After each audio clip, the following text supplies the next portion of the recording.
4 friends shared the cost of a birthday gift equally.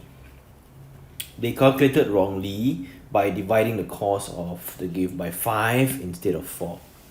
As a result, each of them paid $2.80 less.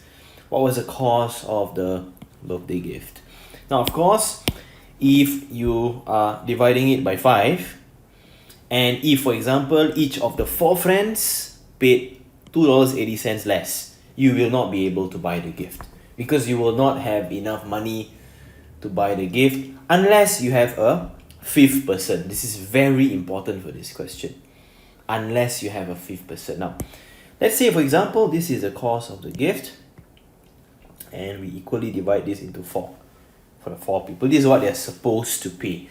Now, because they calculated wrongly, each of them paid less by $2.80. So again, this is the cost of the gift.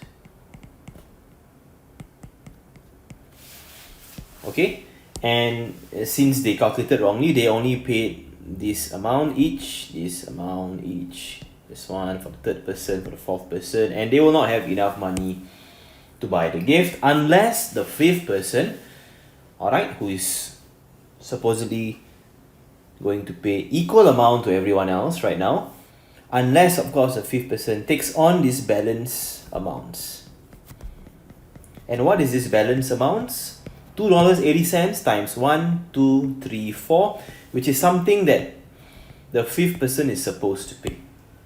Okay, so $2.80 times 4. This is what the 5th person has to take on all the balance of the 4 people, $11.20. And this is if 5 people were to pay, then each of them will pay this much.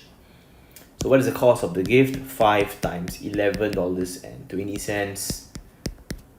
Final answer, 11.2 times 5, $56.